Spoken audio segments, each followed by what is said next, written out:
Good evening. My name is Jim Kratzis. I'm the Deputy Director here at the Gerald Ford Museum. The museum's director, Elaine Didier, asked that I offer her apologies for not being here tonight. We're delighted to have you with us this evening for a retrospective on leadership and authority titled, What President Obama Needs to Learn About Freedom, Ancient and Modern. We appreciate this opportunity to co-host various programs with departments of Grand Valley, and tonight's program is brought to you in collaboration with the Hauenstein Center for Presidential Studies, which has a strong record of bringing diverse and intellectually challenging speakers to Grand Rapids. And tonight's lecture is no different than that. First of all, I'd like to take a moment to introduce my new colleague and the Joe Calvaruso from the Executive Director of Gerald R. Ford Foundation.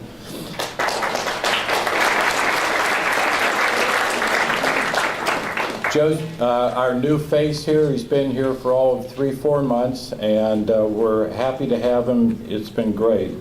And I want to remind everybody here that if it weren't for the Gerald Ford Foundation, we wouldn't have this program, we wouldn't have all the other programs, the special exhibits, and so on. So we encourage you, once again, to become Friends of Ford, a member of Friends of Ford. And if you have any questions about that membership, please talk to Joe afterwards. First of all, let me ask everybody to make sure your cell phones are off. I don't think anything's important that you need to take that phone call.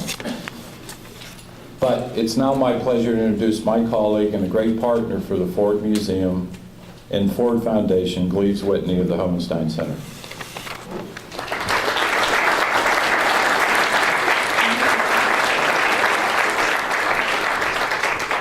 Thank you very much. It's good to see you. Thank you, Jim. Thank you, Joe. Welcome to our live audience, and welcome to viewers of C-SPAN. With this evening's forum, the die is cast. We crossed the Rubicon to launch a much-anticipated conference. In fact, one TV executive in Washington called me several weeks ago saying he'd searched high and low for what would be a balanced conference on President Barack Obama, and he said this one filled the bill. Now, why a conference on President Barack Obama and antiquity? First, Mr. Obama is enveloped in the symbols of ancient Greece and Rome. He announced his run for the presidency in Springfield, Illinois, on the steps of a state capitol that brings forth Roman images and architecture. Before his inauguration, he paid homage to Abraham Lincoln at a memorial that resembles a Roman temple. On January 20th, he traveled up Pennsylvania Avenue, up a hill whose name self-consciously evokes Rome's Capitoline Hill, and was greeted by elected representatives called senators. When he walked into the Capitol Rotunda, he looked up at the dome on which is depicted George Washington in a toga. He delivered his inaugural address to the nation, a pluribus trying to be an unum. After the day's festivities, he returned to the house at 1600 Pennsylvania Avenue in what looks like an oversized Roman villa. And 1 month later, President Obama returned to the Capitol and delivered an address from the rostrum in reference to the platform in the ancient Roman Forum, and was flanked by 2 images of fasces, the symbol of authority in the ancient Roman Republic. Now, President Obama is surrounded not just by the architecture and symbols of the ancient world, but also by its ideas. All of our founding documents, the Declaration, the Articles, the Northwest Ordinance, the Constitution, the Federalist Papers, the Bill of Rights, all of them, were written by individuals whose minds had been informed by the classics, the way they thought about liberty, justice, equality, even the rhetorical strategies they used to debate these ideas, all reflected the Greek and Roman teachers they so admired.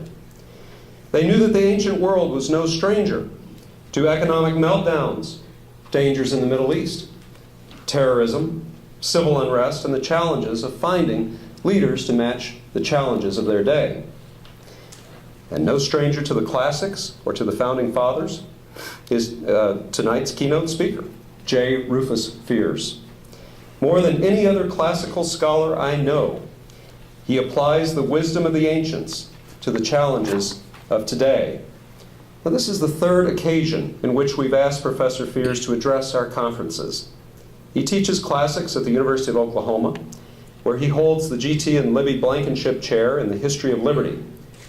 Professor Fears earned his Ph.D. in the classics at Harvard. He's taught at Indiana University and Boston University, and by my count, he has won at least 50 teaching awards. He is the author of 4 books and has published more than 100 articles and reviews on ancient history, the history of liberty, and the lessons of history for our own day. If you heard him on WGVSU this morning, you also know that he's a very talented commentator. He provides insights you will not hear anywhere else. I first became acquainted with Rufus Fears' ability to give a riveting talk in a series of courses made available by the Teaching Company. His talks on ancient Greeks, ancient Romans, the wisdom of history, and the books that have made history are simply magnificent, and I commend them to you highly. But tonight, we are going to hear and be treated to a talk he has not given before. What President Barack Obama could learn about freedom, ancient and modern. Ladies and gentlemen, J. Rufus Fears.